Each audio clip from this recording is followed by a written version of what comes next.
Hello, welcome back to my channel. Last time I saw you guys, I was eating like Roxy from Den of Vipers for 24 hours, which was fun and exciting. I told you guys in that video that I was going to do a January's wrap up where I talk about my 5-star books. And I tell you why I gave them 5 stars. So without further ado, let's get into it. I need you guys to know, because I think you'll also find this funny, I wanted to do a Valentine's Day themed look for this makeup. I'm gonna wear really cute Valentine's Day clothing. So, here. I went to my closet to pick out the clothing. I realized that my wardrobe is the equivalent to a 16-year-old boy's. There was no way. There was no way I was getting a cute outfit out of it. That's Valentine's like date night theme. I've come to realize that I only own band t-shirts, baggy pants, and like long sleeve shirts. So much for that. So makeup wise, I have no flippin' idea what I'm gonna do. Also, when you're watching this, you'll probably notice that my brushes are gross. I need to wash them. So I was going to do all of my filming with like makeup and stuff today, so then I could wash all of my brushes tonight, and then I can just let them dry out tomorrow. I thought that sounded like a really good plan. I'm sitting so awkwardly close to my desk. If I look as awkward as I feel movement-wise, that's why. Because your girl is like about ready to knock this desk over with her bows, with her little with her bows. Also, every once in a while, you're gonna find me looking over in the viewfinder. It's just to make sure that I'm not out of focus during the video, like right now, looking.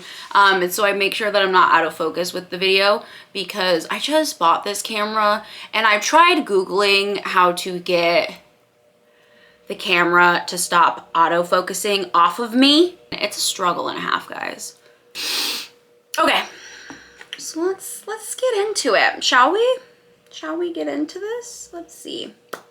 It's so nice though being able to film on a actual camera instead of my phone, because now I can actually like use my phone. I have a list, if you can see that one, books of 23, because your girl's keeping track. Okay, she's doing better this year.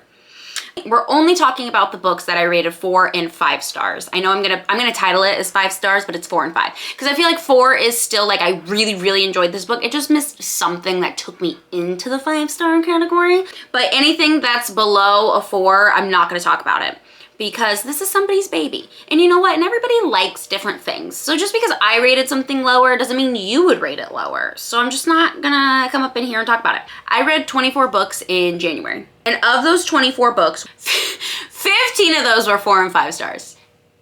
Because, believe it or not, it doesn't take much to please me. Just saying. Like I said, makeup-wise, I have no clue what's gonna happen here. So really just throwing caution to the wind, my guys.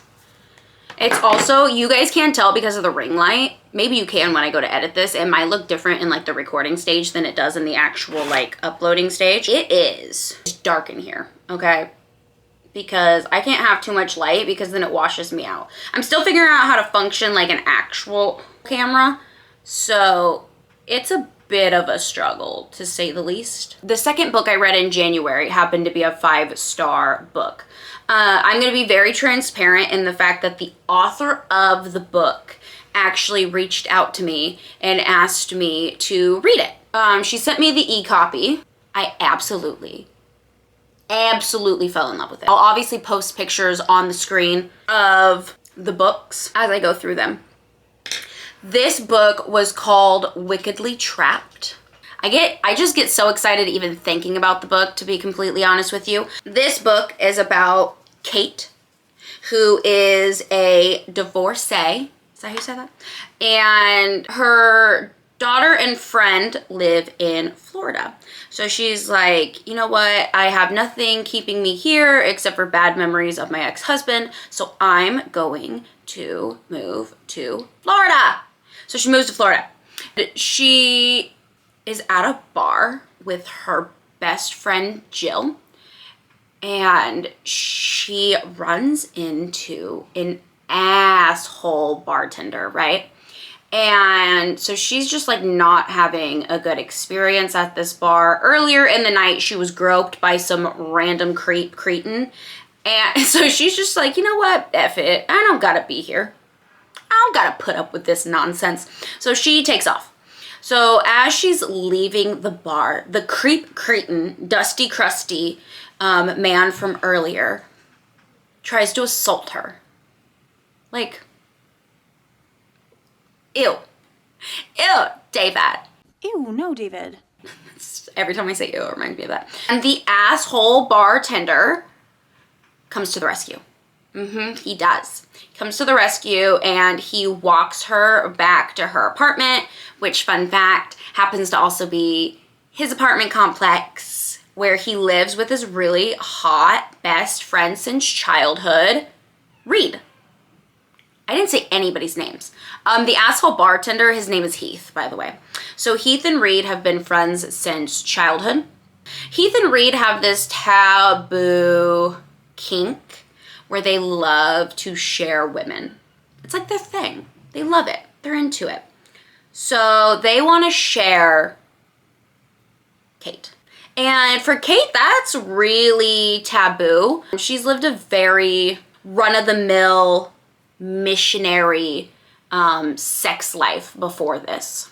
So at first, for her, the idea of two men is almost too much. She's like, ooh, can I even handle it? Is this life even made for me? And do it all night long! So yeah, it's a white shoes. That book, Wickedly Trapped, got a 5 out of 5 star for me. It was chef's kiss. It has everything we like in it though, like white shoes, like Heath and Reed, kink, age gap, and it's a reverse age gap. I feel like it's actually the woman who's older. Yeah, it's great. Honestly, read it. Twas fantastic. Primal by Y.C. Perez is a mafia romance that follows the main character, Sophia. So I feel like I should give background story on Sophia before we get to the main male.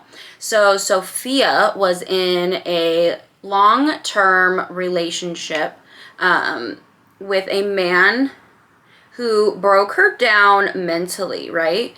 So he was really, really good in the beginning, and then he just started like coming home late at night. All of that shadow I worked really hard for just kind of like went out the window right there. And he started smelling like women's perfume. He was always drunk. Like, he really just went from knight in shining armor to piece of shit real quick like. And this kind of devastated Sophia, but she was very much like living with her head in the sand with him. She didn't want to believe that anything was going on or that he was, you know, running shade, you know, that he was being a creep. One night somehow she it's confirmed that he's been cheating on her. I think she goes through his phone and there's like pictures from other women, or he finds lipstick on his collar. I don't know, something like that. And it's confirmed that he, in fact, has been cheating. But he didn't just cheat. Beforehand, he then started making her feel bad about herself. Like, he started pretty much telling her that she was fat and that nobody was gonna love her like he was. And, you know, just really mentally abusing her. So she left. Not that I blame her. I would have left too. So he wakes up one day and she's just not there. Like, good for you, girl. And after that relationship, she just really wasn't in the mood to date anymore. Shocking, I know. So she really just starts focusing on her career as a doctor, which is what her dad did. So she was like following in his footsteps. One night, her mom and her sister set her up on a blind date, which apparently they do pretty frequently. She's getting ready to go on this date with this man when her building's alarm system goes off, notifying her that something or someone is in the building. So she rushes over to her building, her clinic. Yeah, something like that. I don't know, doctor words. She rushes over to the building. She kind of deactivates the alarm, and then she goes into the building to discover 2 hunky Russian men, one of which is bleeding with a gunshot wound. And she's like, what in the are you doing in my building? And they're like, where is so-and-so? I can't remember her father's name. He was like, where is so-and-so? And she was like, well, that's my father, and he's dead. I took over this practice. And he's like, oh, okay, well then you're gonna fix this wound. And she's like, not without you telling me what the is going on. They clash right off the bat because, you know, there's a lot of sexual tension. You know, they're just really attracted to each other, but they're both stubborn a-holes. And she's just really reluctant to like anybody after, you know, her last fiasco. But yeah, it's really good. I rated this book a 4. It's amazing. Ooh, Wolf Hotel. Well, like, honestly, guys, when I tell you that just right off the bat of January, we were just having banger after banger. Banger after banger, let me tell you. And this one was a series. And let me tell you how mama feels about series. Series for me are hard. I love duets.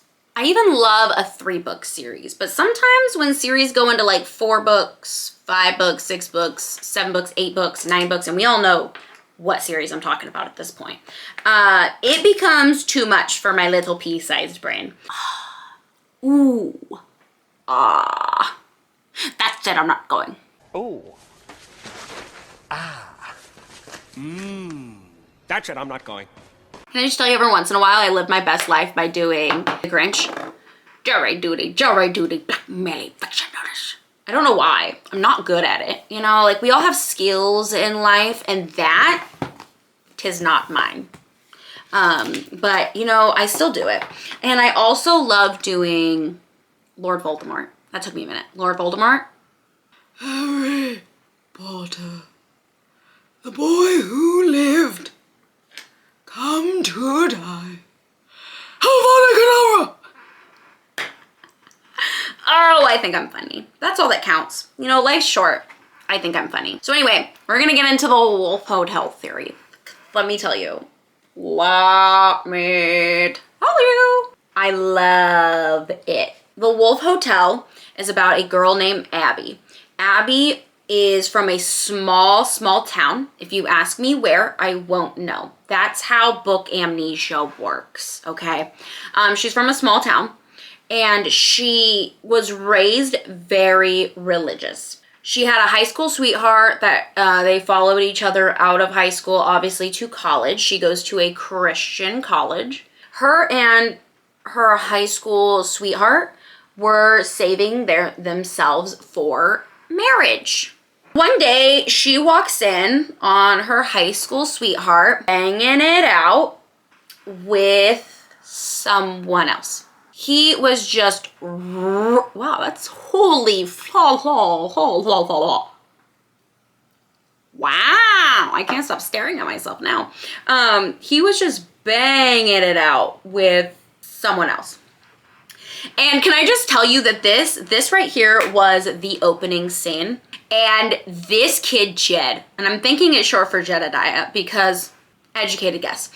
You would think I would know for sure. I think it is Jedediah. I'm almost positive, but you know, don't quote me on it. On her like sobbing and Jedediah being like, I love you and I didn't mean for this to happen and I'm a man and what did you expect when I had to wait till marriage? Like it's better that I do all of this now and that I cheat on you now so that I don't cheat on you later, like sowing my wild oats. And I'm like, you're a actual piece of shit. The whole opening chapter made me want to punch someone in the face. I was shaking. I remember I even made it a TikTok video. I was laying in bed just so mad at this character. Tell me how I'm 1% into this book and I already want to throw hands with a character. Bro, Jed, you made this no better. You already cheated on her. You already cheated on her. You made it no better by saying you weren't supposed to find out. First of all, fuck. I don't know. I'm gonna tell you, that character pissed me off. That character literally could have caught all of the hands. But anyway, that was besides the point. That was a long tangent about the opening, the opening of this book, but I think it stands because I just needed you to see where we start off with this book, and just from the start, it's interesting. So she goes to this interview. While getting at the interview, they like record the interview, and they're just asking her a bunch of questions, and just right off the bat, you're just like, yeah, you're not getting hired. Like, this is a really prestigious hotel. You're a virgin college girl that's never done anything but work on a farm. Like, they're not going to hire you. And then by some weird luck, they hire her. So she goes to Alaska for the opening of the Wolf Hotel, where she meets Henry Wolf, the owner. I love him. These books, because it's a series, it's a 4-book series, just checked all of my wants and needs. I'm not gonna lie to you. It was sexy. It was funny. There were times though where I gotta tell you that I didn't know whether I needed to be mad at Henry or if I needed to be mad at Abby. There was times where this book just really pisses you off too, to be honest with you. So that's always fun. It is a 4-book series, and I rated that whole series a 5. I was vibing through the whole series. I rated the whole thing a 5. Ooh, Hollow Heathens. Okay, this one's hard for me to explain. I tried to explain this to somebody else and I just couldn't do it. I don't know why. Wish me luck, guys. This one's gonna be a wild ride. I did rate it a 5. I rated it a 5 because hands down, this book was pure poetry. I loved every, lost a gem, guys, lost a gem. I was fully immersed in this world. It follows a girl named Fallon who, as a baby, was taken away from a town called Weeping Hollow. It has, I'm just gonna describe what it has, okay? It has forbidden love. It has witchcraft. It has bad boys in masks. It has bad boys who are actually good boys. Honestly, anything you could love about a book, it has it. You should read it. I rated it a 5. And description-wise, that's what you're going to get out of me because it's really hard. It's a really hard book to explain. There's a lot that goes into it. Just read it. That's what we're going to say. We're going to say read it. It's really good. I guess I could like read the description to you, but I don't know. I'm not going to. That's a lot.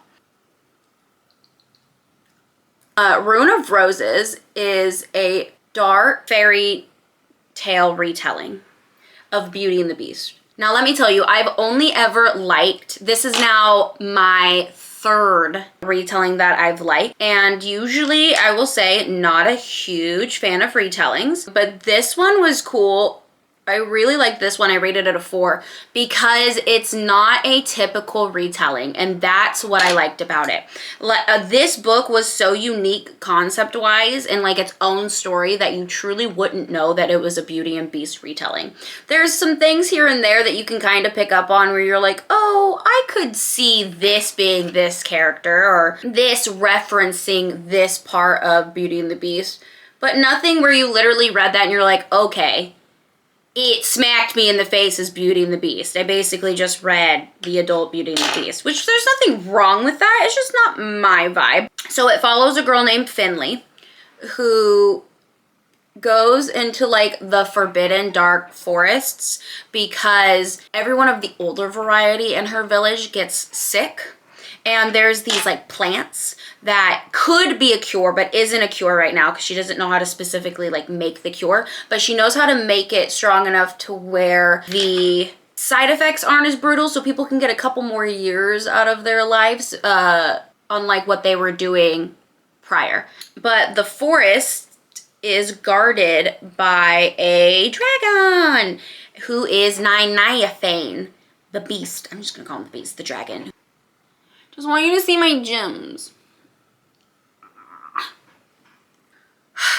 Where was I? she's a thiefery, right? She's a thiefery. And so as a punishment, he steals her. Well, he doesn't really steal her. He basically gives her a choice, and she chooses to save her family by going with him, and then he locks her up in a tower. They have great banter. It's slow burn. And by slow burn, I mean that whole first book, the most spice you get is she gives him a blowjob. So, I mean, slow burn. So don't go into it thinking that you're going to get like all of the wild sex. I know that a lot of people say the second book is crazy spicy, so I'm sure a lot of that takes place in that second book. But I wanted to be transparent with you guys and say, hey, Def probably wouldn't go into that expecting all of the sex in the first book. So once I read the second book, which I plan to do in February, I'll come back and let y'all know how wild that second book was. But the first book was really good. I gave the first book a 4, so if everything gets better from there, Lord only knows. See that? You see the gems? Trash money, Panda. Anyway, I was gonna tell you guys something. What was I gonna tell you? Oh, there was a book that stressed me out so much that I ran to Kindle, looked up my favorite safety net trope, which is Billionaires, and I found this one, and it was so good. And I 100% gave it 5 stars because I loved every second of it. So this story follows a woman named Nikki who used to compete in bikini competitions because her mom's a piece of shit and still is a piece of shit. Damien is the typical billionaire man, though. He's very closed off and he's not honest about things, and there's a lot of secrets that end up making Nikki really insecure about the relationship, rightly so. It gives me very much like 50 Shades of Grey, very Crossfire series esque vibes. I just love me. I don't know why. It's like my favorite trope. I think it's because I know what I'm getting out of it. Like I know that the man is going to be closed off and not looking to date, not looking to settle down, but then he finds like the one woman he wants to do that with. I think that's why I like the billionaire trope so much, is because you just know what you're getting from them, you know? You know what you're getting from these men. They never shock me. Yeah, that first book in the Stark series, I rated a 5. I was really into it. Okay, how do I get to the motherfucker? Tell me you're dramatic without telling me you're dramatic. Okay, so anyway, this book follows Elsie and Michael. And this book, right off the bat as well, starts off really dark. In my opinion, it doesn't stay super dark.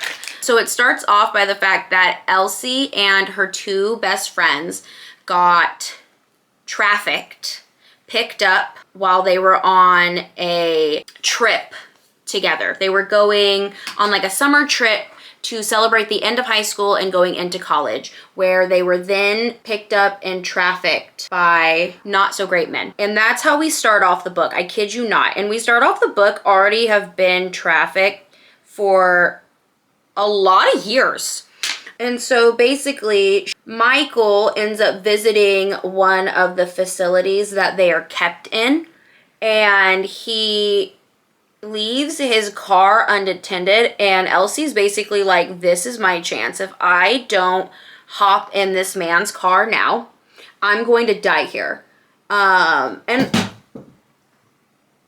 she's well aware of the fact that she's also taking a risk that she will probably also die getting into this man's car, because this man might not be the safest man, but she's willing to die trying. You know, at this point, she's like, do I stay here and continue to get abused, or do I run the risk that I could sneak into this guy's car? I could get away with it potentially and save me and my friends. She at least had to try. So she jumps into the back of this man's car and he drives her to his house. He doesn't know she's there. They strike up a deal. He's like, fun fact, I want to become the leader and I can't do so without a wife. So what we're gonna do is you're going to pretend to be my wife, and then after a year we can get divorced and you can go free. And of course she's like, deal. She's been through worse, so that is like nothing to her. It's literally either that or getting sent back to where she came from, and then her life getting ended for taking off anyway. So really, her only choice, if she wants to survive, is to pretend to marry this man. Well, and of course, you know, it's not just pretending to marry this man. No, they actually fall in love with each other, and it's actually really cute, and it's an enemies to lovers, and he fell first, and he's a single dad. It's just, he helps heal her. It's just a lot of good things. I really, really enjoyed this book. This was a really good book. I rated this book a 5. And it was an ARC, which is even cooler, because sometimes I feel like with ARCs, it's hard, like I said, to want to be honest about a book, and you're kind of scared at first to be like, man, what if I get this book and I don't like this book? You know what I mean? Like, you're just like, ooh, what if I don't actually end up liking it? Well, no worries here. I really ended up liking this book. I liked it a lot, actually. And I do recommend it. So, if you like mafia romances, this one was really, really good. I liked it a lot. Carnal Urges is by my main girl, JT Geisinger. My main girl. I have like 5 main authors where they could literally shit in a book, smear their feces in a book, and I 100% I'm gonna read it, devour it, love it. They can do no wrong in my eyes. Follows Salone and Declan, which he is a part of the Irish mafia, and he kidnaps Salone because he blames her for like a war that broke out because someone slapped her ass, and then they had to shoot somebody. It was a lot, okay? So anyway, a war broke out. Declan blames her. Declan stole her until he could get everything figured out. I'm gonna stop right here and tell you right now, the banter between these two is freaking amazing. I find JT Geisinger's writing hilarious. She does banter so well. Almost every single book, and I've read quite a few of them, and I don't think there's actually been a book where the banter isn't good. She just does banter so well, and she does them in most of her books. I actually audio listened to this book, which is even better because the book narration was freaking phenomenal. So it was Troy Duran, Michelle Sparks, and then Brooke Daniel. I loved every second of it. I gave this book a 5. I give the audio narration a 5. If I could give it a 10 out of 5, I would. Listen to it, read it. I did reading along, so I listened while I read. I have attention deficit disorder, so I have to be doing something while I'm listening or I'll zone out, and vice versa. So if I ever need to pay attention to something, I have to be doing something else, if that makes any sense. So my next 4-star book was Knotted by Pam Godwin. I don't know. This book was intense. So my friend on TikTok, her name is Romance and Rose. She hit me up and she was like, hey girl, have you read Knotted by Pam Goodwin? And I was like, no. And then she sent me a picture of it, and she's like, you need to read this. And of course, I scoped the cowboy on the cover, and I had never read a cowboy romance before, and I've always wanted to. So the moment I saw the sexy cowboy on the cover, I ran to Amazon. I ran as fast as my little fingers would take me there. I started reading it immediately, like effective immediately. I read it, and it was not at all what I was expecting. It was a great book. That book got a 4 from me. This book was, I'm looking at the viewfinder. It was intense. It right off the bat starts out very dark. This girl's life just shitstorm after shitstorm after shitstorm. This girl gets R-worded. And then her brother kills a man in like in a rage. So he like runs after the people that R-worded his sister, and he accidentally kills the wrong person. So then he goes to prison or jail or wherever he goes. And then their dad basically disowns the brother. And then he moves Connor away from her long-term boyfriend and his brother and moves her away from her brother. So she's isolated in a new city all alone. And then her dad becomes an abusive drunk. He's drunk all the time. And then he starts hitting her. So then she leaves, right? She's finally 18. She's like, I'm not dealing with this anymore. She's like, I'm going back to Jake. Well, Jake and his brother had stopped talking to her. So she goes back to town to find Jake, and she finds Jake in bed with somebody else. Yep. So, you know, that was traumatizing. But she's dating again, and she's dating her professor, who, fun fact, is also cheating on her. So really, this girl just takes all of the L's. Like, when I tell you that the last half of this book is really wholesome and sweet, and they work through traumas, love happens, and good things start happening for her. But the first half of this book, train wreck. The first half of this book, this poor girl, like, she is stronger than I am. I wouldn't have been able to survive it whatsoever. So good on her, because I could not have. 4 is by Sarah Kate and Rachel Lee. Her dad is killed, right? And she's about to be killed. And as her father takes his last breaths on this earth, he tells her to find Silas Black. And so she does. And what she gets is assassins. They're a bunch of assassins. That's what they do for their job. They assassinate the peoples. They are hired to assassinate the peoples. And Silas owed her dad a favor. And Silas, his adoptive son, Gabriel, and his blood son, Baron. It's a reverse harem. That's what I was getting at. So she has sexual relations and dates all of them. It's very interesting. I liked it a lot. I gave it a 4. Sarah Kate and Rachel Lee did a really good job. And really, it's just kind of like finding your own family. Like, she lost all of her family. They lost all of their family besides each other. But their job as being assassins was really bringing them down and tearing them apart. And then she came along and she just helped put them all together, bring them back together. And it's really cute, and I liked it a lot. And it's dark, and there's graphic scenes, and there's good sexy time, and there's only one scene of sharing. So if you're really into the sharing aspect of Why Choose It, you're not really gonna find it in this book. There's only one part.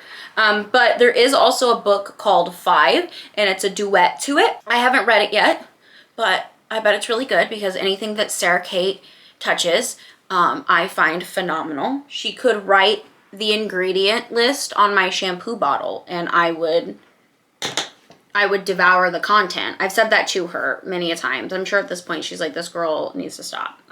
It's quite an obsession I have with her, no lie. I rated it 4 stars. If you like darker content, if you like blood and gore, if you like Why Choose, this book is for you. It's good.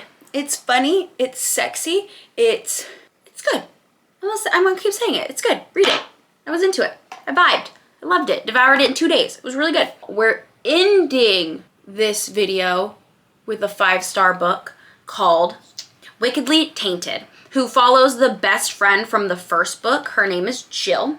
Well, Jill is amazing. I want to be Jill when I grow up. She is stubborn. She is strong. She is independent, and she don't let no man tell her how to live her life. And I love that. I love a strong female lead. And if you also love a strong female lead, Jill is the girl for you, who had a very traumatizing and dark thing happen to her while she was in college. She was also R-word. She had something put into her drink. She was taken advantage of by a friend that she trusted, and it was really dark. So this book does, right off the bat, start off very dark. And obviously something like that affects the relationship she had with men in the future. So she always likes to be in control. She falls for Damon, which is one of my favorite names ever.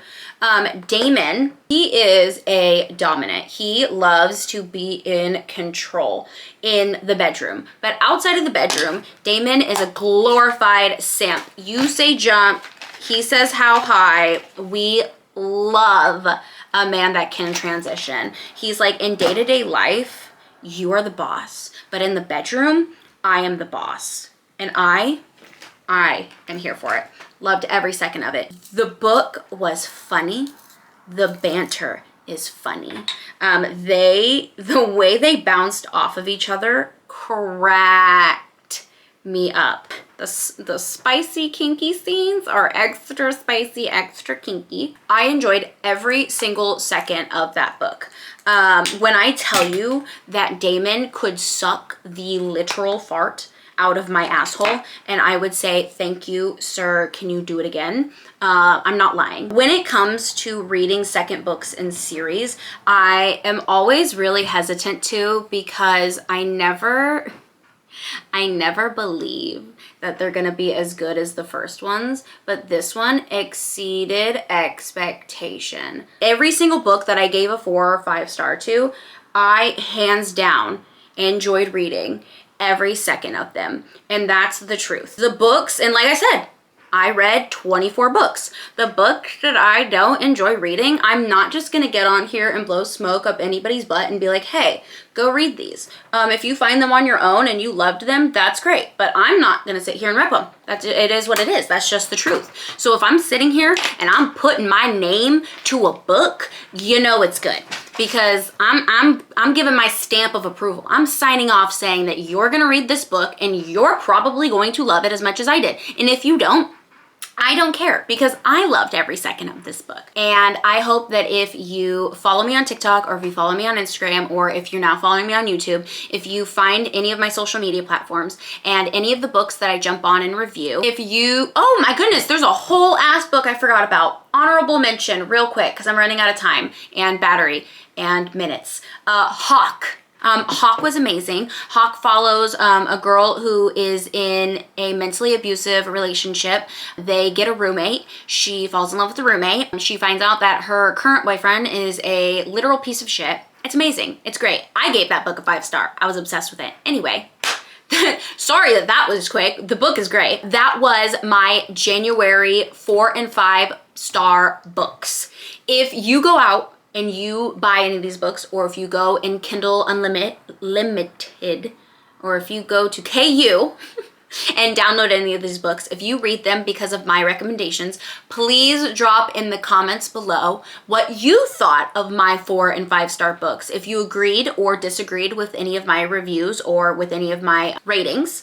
If you like videos like this, then obviously I'll be here at the end of February, beginning of March, to tell you what I read in February. Thank you guys so much for watching. I hope you enjoyed. Without further ado, I should take my hair down and like show you guys the finishing touch, but I just know that my hair is gonna be trash and it's just not gonna be worth it. This is gonna be the cutest part of my hair today. But again, thank you guys so much for watching.